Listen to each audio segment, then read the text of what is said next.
So I want you to imagine that you own the absolute latest, most just breathtakingly powerful smartphone on the market. Oh, right, like the top-of-the-line flagship model. Yeah, exactly. The one that costs a fortune. We're talking about a device with staggering, almost incomprehensible capabilities. Right. This little piece of glass and metal is wirelessly connected to, well, the entire world's repository of human knowledge. It's got an array of sensors that can track your biometrics, GPS that can pinpoint your location to the millimeter anywhere on the globe. It's basically a supercomputer in your pocket. It really is. I mean, it has cameras that can capture microscopic details or shoot cinema-quality video, and a neural processing unit that handles billions of calculations a second. It is the crowning technological achievement of our era. Yeah, it's wild when you actually think about it that way. It is, but imagine that instead of using any of those incredible features, you only ever take it out of your pocket to check the time, Oh, wow. and then you just put it right back. That would be, just a profound waste. You'd look at someone doing that and assume they completely misunderstood the fundamental nature of what they were holding in their hands. Right. You'd think they believed it was literally just a glowing pocket watch. Yeah, you would assume they are either entirely ignorant of the device's actual power or, that they are just incredibly stubborn. Now, I want you, the person listening to this right now, to hold on to that specific image. It's a great analogy. Because today we are going to explore what it means if human beings treat the most profound, historically massive texts in our history the exact same way. Right, like treating them as pocket watches instead of supercomputers. Exactly. What if we are looking at these ancient texts purely as historical artifacts or cultural routines or mere rituals, rather than powerful, hyper-practical tools for daily biological and psychological life? Well, looking at it that way requires a total paradigm shift regarding how we interact with information. We really have to move from passive, ritualistic consumption to aggressive, active application. And that is a very uncomfortable transition for a lot of people. Oh, incredibly uncomfortable. It challenges everything. It does, which is why today's Dup Dive is so fascinating. The mission today is to explore a highly personal, incredibly granular pair of essays written by a man named Ahmed Loftdal. Right, the ones from Quora. Yeah, he published these on the platform Quora, and in them he details a dramatic, almost cinematic ideological shift. He took a religious text, specifically the Qur'an, and reframed his entire existence around it.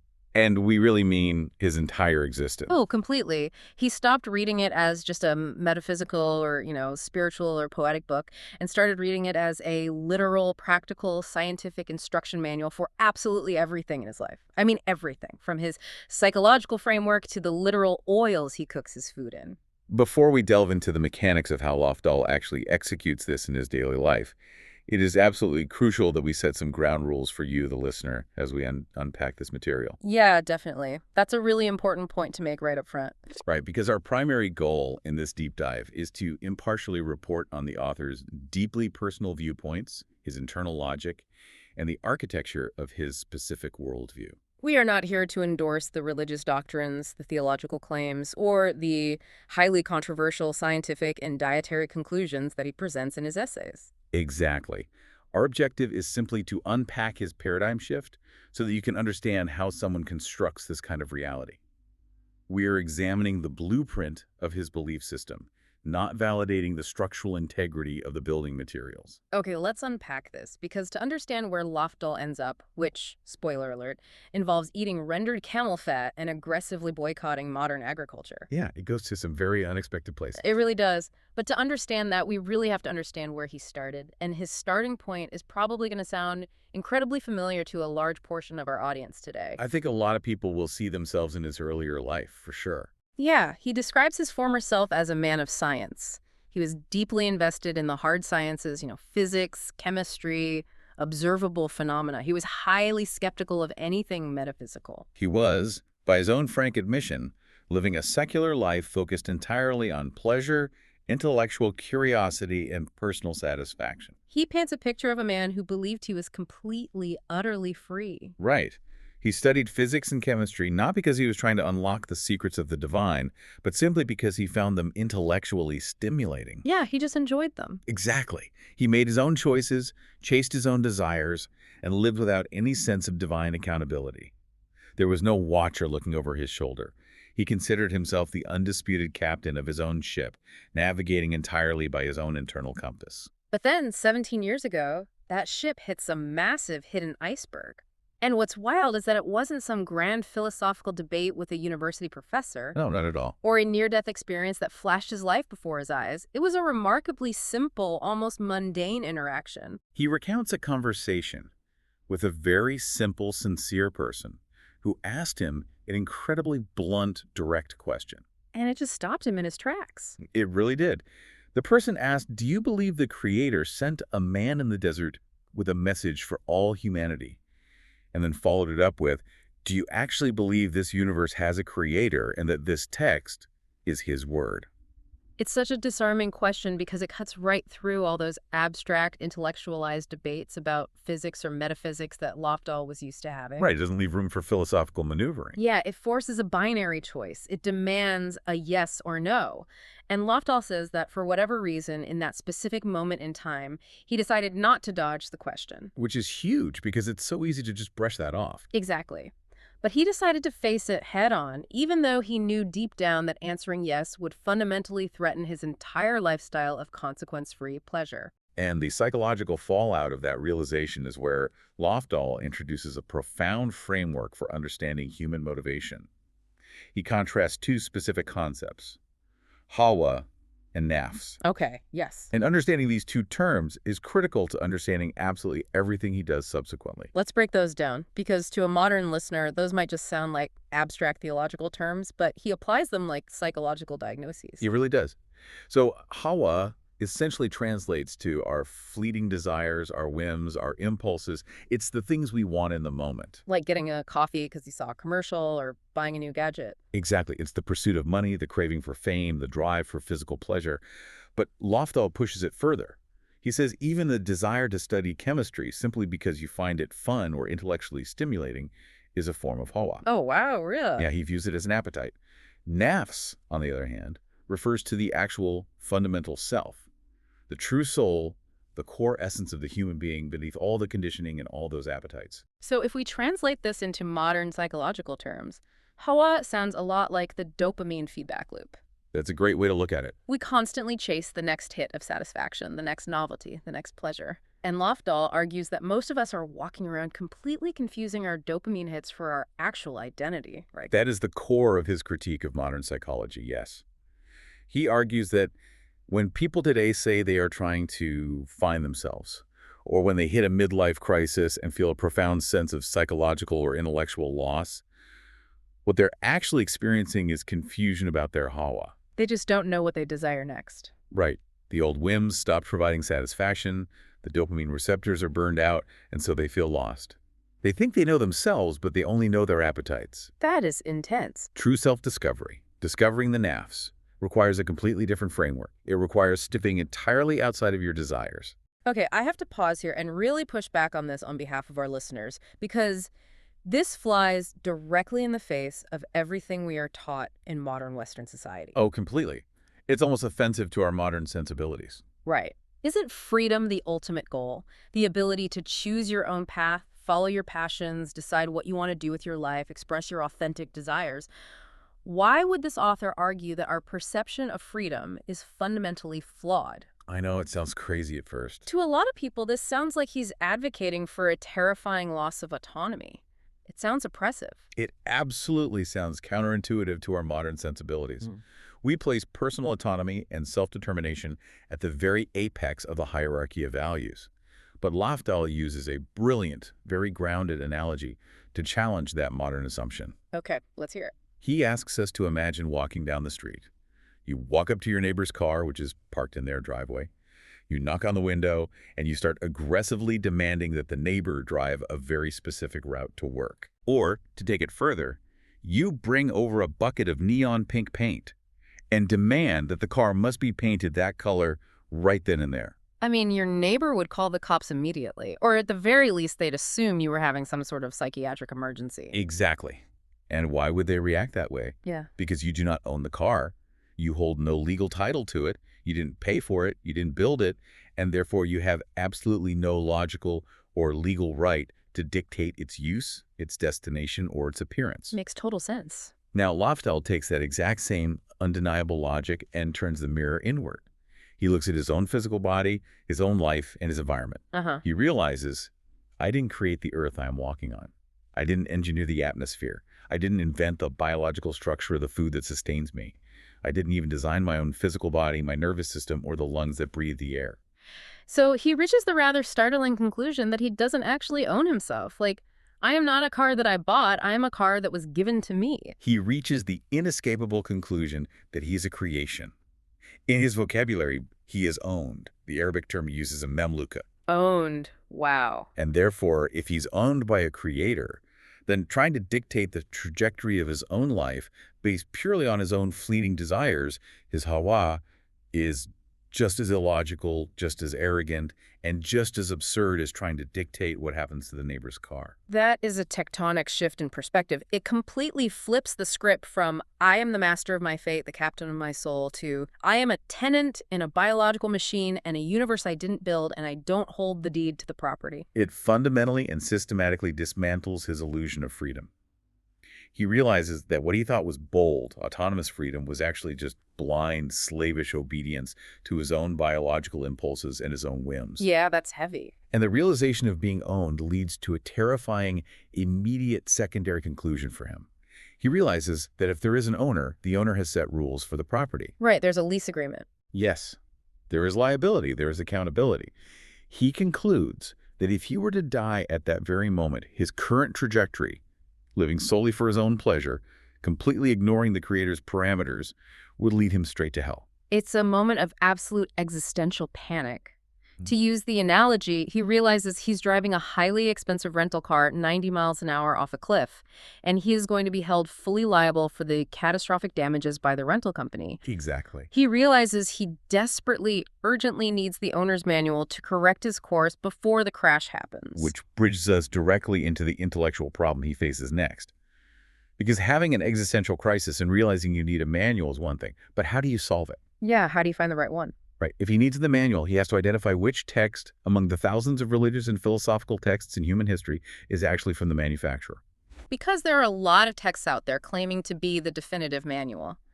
How does a scientifically minded guy, a guy whose whole background is rooted in physics and chemistry, logically justify that the Qur'an is that exact, specific manual? That's the million-dollar question for him. He doesn't strike me as someone who just takes a blind, emotional leap of faith. He has to build a logical scaffolding for it. He does build a scaffolding, and he approaches it almost like a forensic investigation. His primary logical deduction centers on the historical figure of Muhammad. Okay, tell me about that. Lafdal points out the established historical reality that Muhammad was an unlettered man. He could not read or write. He lived in an uneducated, harsh desert society in the 7th century, a society that was primarily oral and tribal. Right. It wasn't one that placed a high value on broad, multidisciplinary scientific inquiry or formal academic institutions. So Lafdal looks at the actual text of the Quran and experiences massive cognitive dissonance. He says, wait a minute. This text contains highly specific information that spans multiple complex disciplines. He argues that it is mathematically, scientifically, and historically impossible for a single, unlettered man from that specific era to simultaneously possess the knowledge of a master geologist, a skilled astronomer, a physician, a historian, and a sociologist. The sheer breadth and depth of knowledge, according to Lafdal's reading, simply precludes any human author, let alone one from that specific time and place. Here's where it gets really interesting, though. Oh, yeah. Beyond the scientific claims, which are often debated in theological circles anyway, Lafdal introduces a literary and linguistic argument that is perhaps even more compelling to him. Yeah, let's get into the linguistics. He introduces a concept that operates essentially as a linguistic time machine. I love this part because linguistics is such an observable science. We can track how language mutates over time. Exactly. Anyone who studies historical linguistics knows that languages evolve, mutate, and degrade rapidly. If we look at English, for example. Sure. If you try to read English from just 400 to 500 years ago, say the original text of Beowulf in Old English, or even some of Chaucer in Middle English, it is immensely complicated. It's basically a foreign language. Right. For a modern, untrained reader, it might as well be German. The vocabulary shifts, the grammar rules invert, the cultural idioms die out and lose their meaning. It requires specialized academic training just to decipher it. Even Shakespeare, which is early modern English and only 400 years old, requires footnotes for modern high school students to understand the jokes and the references. Absolutely. But Lafdal argues that the Qur'an completely defies this natural, observable law of linguistic evolution. He points out that if you look at pre-Islamic Arabic poetry, written just a few centuries before the Qur'an, it is incredibly difficult for modern Arabic speakers to penetrate. Right. It's dense, obscure, and requires intense study. But he says the Qur'an reads as smoothly, easily, and naturally as if it were written yesterday morning. It feels completely contemporary. The term he focuses on is maluf, meaning familiar. For Lafdal, this transcendence of time, this ability of a text to completely bypass the normal, established laws of linguistic degradation and cultural drift, is proof positive of a non-human origin. It's a really fascinating argument. Think about it logically. A human author is inevitably trapped by their time. They write using the slang, the idioms, and the cultural assumptions of their specific decade for their specific audience. Yeah, you can't help it. Lofdal believes that only a creator who exists entirely outside of time could engineer a text that remains perfectly familiar, accessible, and grammatically intact across 14 centuries of human history. So in his mind, he's built an airtight case.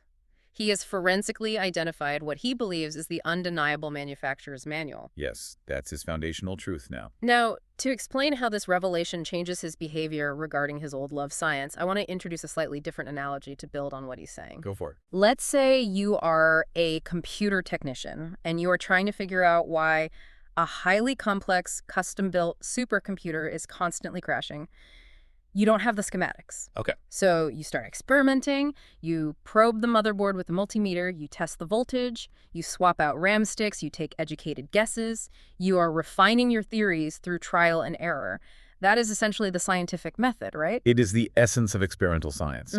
It's based on hypothesis, observation, deduction, and revision. But then you open a desk drawer and you find the pristine, perfectly detailed schematic blueprints for that exact supercomputer written by the engineer who actually built it. But that changes everything. What do? Do you throw the blueprints away and keep blindly probing the motherboard with your multimeter? No, you stop guessing. You read the schematic. Because the schematic holds the absolute fundamental truth of the machine's design. Exactly. You don't throw away your multimeter, your tools for observation, but you now only use them to execute what the schematic tells you. That analogy perfectly encapsulates how Lofdal reconciles his deep love for science with his newfound absolute religious conviction. Because historically, and certainly in the modern cultural zeitgeist, there is a perceived deep-seated friction or outright hostility between religious institutions and experimental science. Yeah, we always think of the Catholic Church putting Galileo under house arrest for saying the Earth moves around the sun.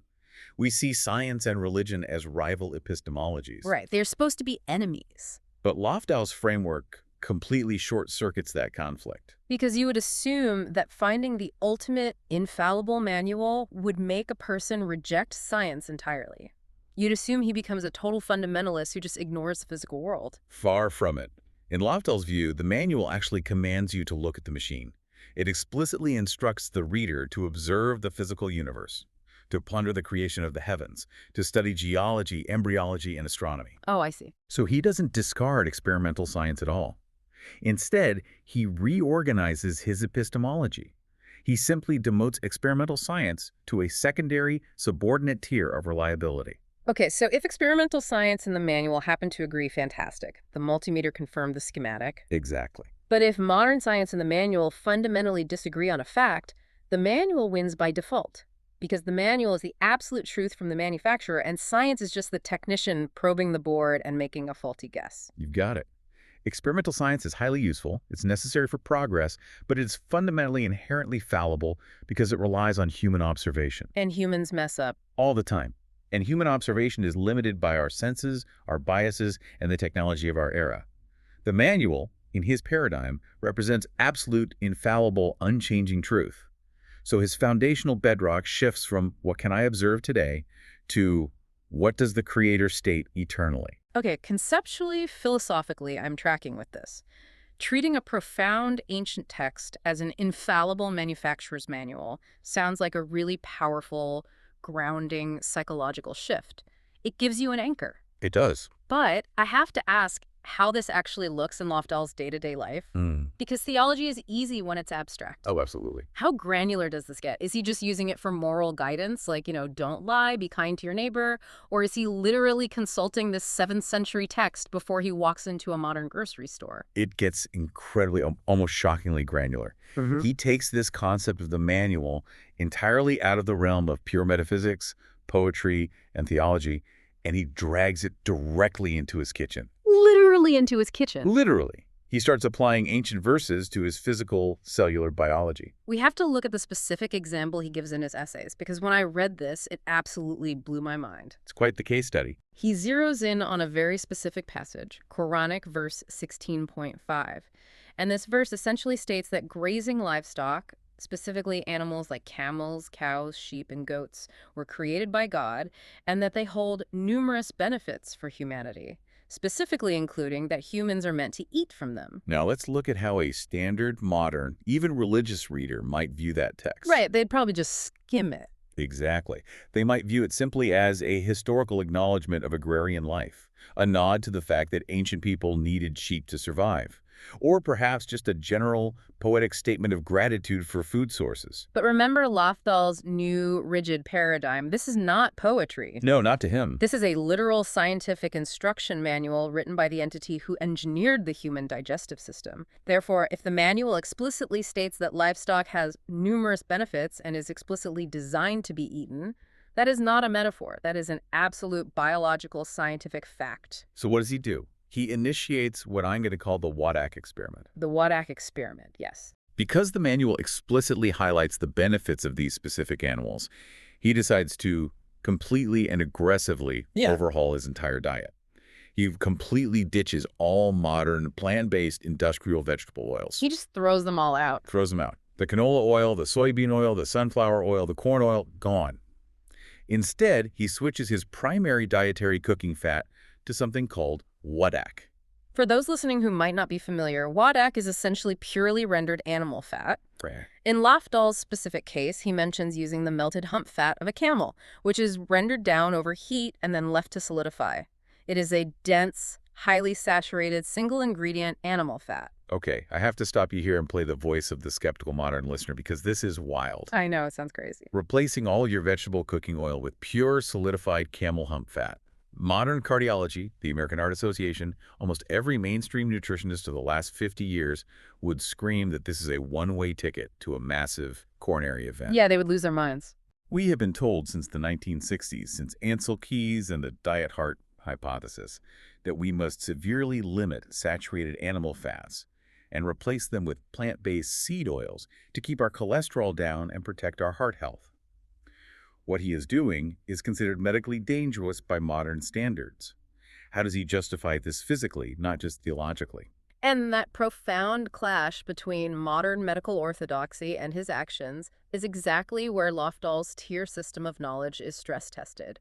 Modern dietary science, in his analogy, is the technician probing the motherboard and guessing. I see. And if we look at the history of nutritional science, Lofdal has a point about its fallibility. The science changes constantly. One decade, butter is the enemy and margarine is the cure. Oh yeah, the margarine craze. Exactly. The next decade, we discover trans fats and margarine are lethal and butter is acceptable again. Eggs are bad, then eggs are a superfood. That's a fair point. Nutritional epidemiology is notoriously unreliable. Exactly. But the manual, which explicitly states that livestock is beneficial, does not change. It is the absolute truth from the manufacturer. So when faced with a choice between the shifting sands of modern dietary guidelines and the eternal word of the manual, he trusts the manual. But there has to be a biological mechanism here, right? He can't just be eating camel fat and hoping for the best. Let's look at the science of what he actually did. Industrial seed oils like canola or soybean oil are highly processed. They are extracted using chemical solvents like hexane. They are bleached. They are deodorized. Why, it's a very industrial process. And they are extremely high in omega-6 polyunsaturated fats, specifically linoleic acid, which is highly unstable and prone to oxidation when heated. Oxidation leads to inflammation in the body. Okay, so that's the bad stuff. Yeah. By switching to Wadak, a stable saturated fat rendered simply through heat, he is effectively eliminating a massive source of highly processed oxidative inflammatory compounds from his diet. which perfectly explains the physical outcome of his experiment. Oh, Because according to Lafdal, the results of this dietary shift were nothing short of miraculous for his personal health. wow. He claims that by strictly following this instruction from the manual, he was completely and permanently cured of severe chronic digestive issues that had plagued him for years. Specifically, he mentions being healed from functional dyspepsia, right? Which is a chronic, incredibly painful condition characterized by severe indigestion, bloating, and stomach pain. And he also mentions severe acid reflux. Yes, conditions that modern medicine usually treats with a lifetime prescription of proton pump inhibitors. So he takes a metaphysical text, applies it literally and unapologetically to his frying pan, and claims it physically cured his chronic gastrointestinal disease. That is the absolute zenith of treating a book like a functional biological manual. It is staggering. But if we follow this logic, it immediately creates a terrifying new problem for him. How so? Well, if he's cured his stomach by dropping modern seed oils, he is probably looking at the rest of his pantry with deep, deep suspicion. Oh, for sure. If the technician guessing got the cooking oil so catastrophically wrong, what else are they doing to his food? If the manual tells him explicitly what is good, the fat of grazing livestock, how does he use this framework to identify what is bad? That's a great question. How does he navigate a modern grocery store where almost everything in the center aisles is heavily processed, chemically altered, or scientifically modified from its natural state? That logical leap leads directly to one of the most intense, uncompromising parts of his essay. His severe warning about genetically modified organisms, or GMOs. Yeah, he goes hard on GMOs. And again, it's vital to understand his epistemology here. He doesn't base his anti-GMO stance on watching an environmental documentary or reading a holistic health blog or worrying about pesticide resistance. No, it's all from the book. He roots it entirely, fundamentally, in a specific verse from his manual. Right. He points to verse 4.119.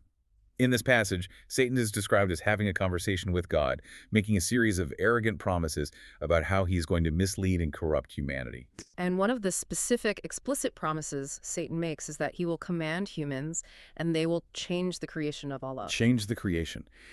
If you are reading this text as a literal scientific manual, that phrase is not a poetic metaphor for sin. It is a terrifying, literal biological warning.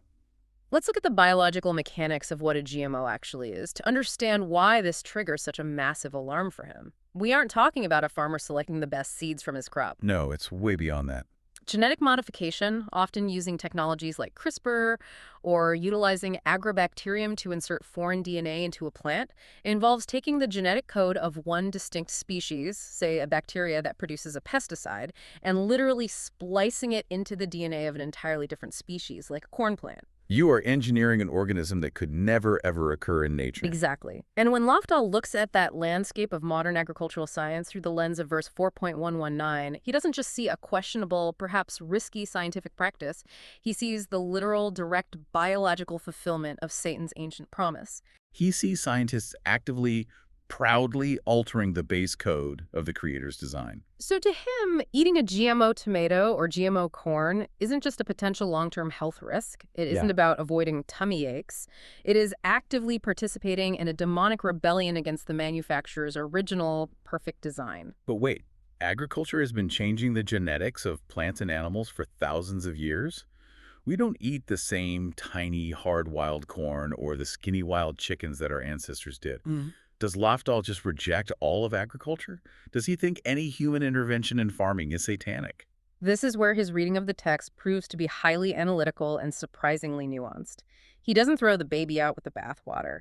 He draws a very strict, scientifically distinct line between hybridization and genetic modification. Oh, interesting. So what's the distinction for him? Hybridization, which is Mendelian genetics, cross-pollinating different strains of wheat to make a hardier crop, or selectively breeding two types of chickens to get a bird that yields more meat.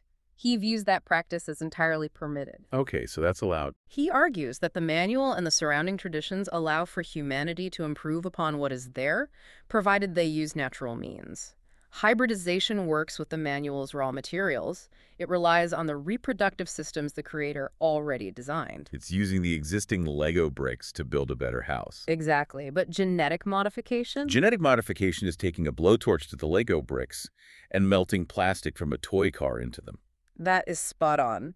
In his view, transgenic modification is crossing a hard demonic red line. It is rewriting the source code itself. It is fundamentally altering the base creation in a way that perfectly aligns with the verse about Satan's commands. If he truly believes genetic modification is crossing a spiritual red line, he can't possibly just shop at a normal supermarket. He must be meticulously vetting absolutely everything he consumes. What does his grocery list actually look like? He must be eating like a 7th century shepherd. It results in an incredibly severe, disciplined restriction of his diet. Living this way requires immense psychological and logistical effort. I can't even imagine. He entirely boycotts what he calls domesticated or factory-farmed poultry, believing their feed, their living conditions, and their rapid growth breeding have been unacceptably altered from their natural state. Okay, so no regular chicken. He completely stops eating imported wheat, likely operating under the assumption that international commodities are heavily genetically modified or doused in synthetic chemicals. So what can he eat?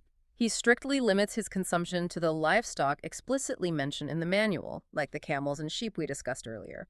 He eats wild-caught fish, trusting that the ocean remains relatively untouched by genetic tampering. And he consumes specifically sourced, hybridized, non-GMO grains. It's a fascinating, almost exhausting way to live. To the author, avoiding GMOs isn't a trendy health fad. It isn't about paying a premium at Whole Foods so you can tell your friends you eat organic. Not at all. It is a direct, daily, high-stakes spiritual battle played out 3 times a day on his dinner plate. He is perfectly aligning his literal digestion with his theology. He has achieved a total synthesis. He has fully integrated the ancient manual into his modern biological existence. And having achieved this synthesis in his own life, having cured his stomach and aligned his conscience, Lafdal doesn't just stop there. Right, he wants to share it. He wants to teach others how to do it. He wants to show the reader. He wants to show you how to adopt this methodology. Right, because he's not just bragging about his camel fat diet. He provides an actual, practical, step-by-step methodology for reading a sacred text for life, rather than just for ritual. He's essentially giving us the user guide for how to read the user guide. Let's break down his 3-step methodology because it is highly structured. Step 1 is almost deceptively simple. Ensure a proper linguistic understanding of the verse. Which means, don't just skim it for a warm, fuzzy feeling. You have to understand the actual vocabulary, the grammatical structure, the historical context of the specific words being used, which, as we discussed earlier, he believes is entirely possible with the Qur'an because of its miraculous linguistic preservation. You don't need to guess what the words meant 1,400 years ago. You just need to learn the language. Correct. You cannot apply an instruction if you misunderstand the vocabulary of the instruction. Yeah. Then comes step 2, which is where the paradigm shift really flexes its muscles. Yeah. Extract and write down the specific data or information provided. This is the crucial part. He is telling you to read the text like a scientist mining for raw data. Let's say you read a verse about water. You don't just sit back and think, oh, what a beautiful poetic metaphor for how my soul thirsts for divine love. No, not at all. No. You get a pen and you write down the hard data. Water is essential for biological life. It precipitates from the atmosphere. It causes dormant biological seeds in dead earth to germinate. You treat theology as hard data. It creates a massive cognitive dissonance at first because we aren't trained to read scripture that way. But it leads directly into step 3, which is where the rubber meets the road. And it is the most challenging. Brainstorm exactly how to practically apply that extracted data to your daily physical, psychological, or financial life. So what does this all mean for someone trying this for the very first time? Let's say one of our listeners sits down tonight, opens a sacred text, ensures they understand the language, and extracts the data. Is it an easy, smooth transition?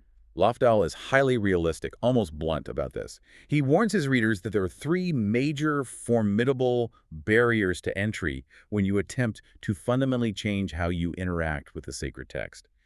The first barrier is simply a profound lack of habit. Yeah, we just aren't wired to read this way anymore. If you grew up in any kind of religious household, Christian, Jewish, Muslim, you were likely taught to read these texts as a ritual. Right, you read a chapter before bed to be a good person. Exactly. You read to earn spiritual merit or to log good deeds in some cosmic ledger. You read to feel a sense of peace or comfort. You absolutely are not used to reading a text with a notepad in hand, trying to extract a chemical formula, a dietary restriction, or a psychological framework. Breaking that deeply ingrained cultural habit requires immense cognitive effort.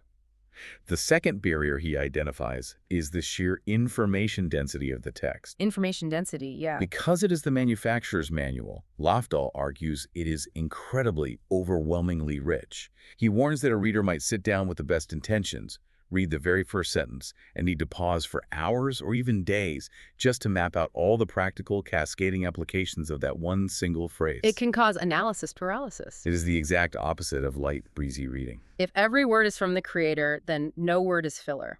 That is an exhausting cognitive load. And speaking of exhausting, the third barrier is where his worldview really shows its teeth.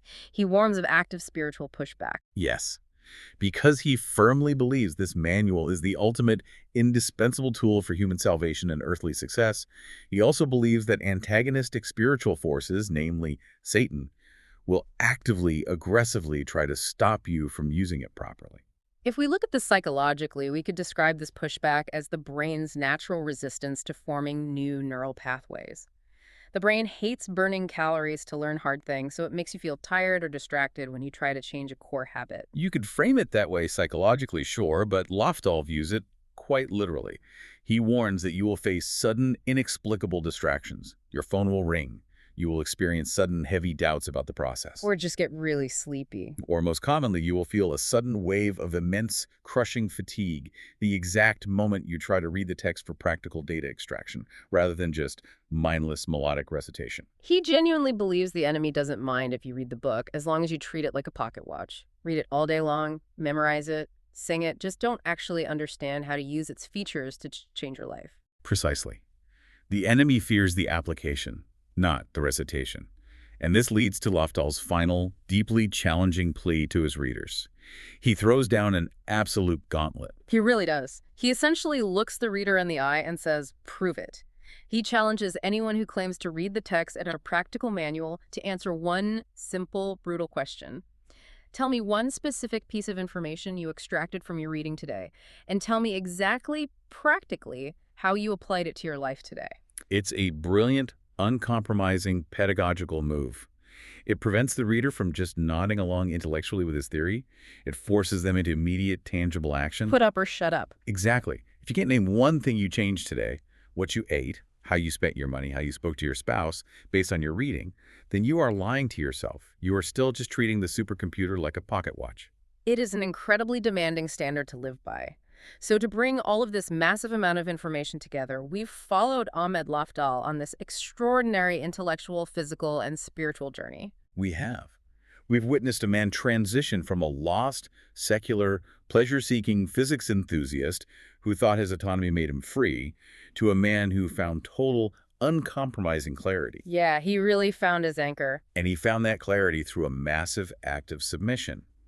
He intentionally subordinated his own fleeting desires, his Hawa, to what he firmly believes is the ultimate creator's blueprint. It changed his underlying philosophy, it changed his understanding of historical linguistics, and it literally mechanically changed his digestion and his grocery shopping. He entirely reprogrammed the operating system of his life by changing how he reads a single book. And while his highly specific conclusions about rendering camel fat or boycotting GMO wheat are deeply inextricably tied to his specific religious framework, the underlying psychological exercise he performs is universally fascinating, regardless of your personal beliefs. It really is universally applicable in a way. He realized that his so-called freedom was actually just blind, unthinking obedience to his own biological impulses and his society's conditioning. And that, right there, is the thought I want to leave you with today. You, listening to this deep dive right now.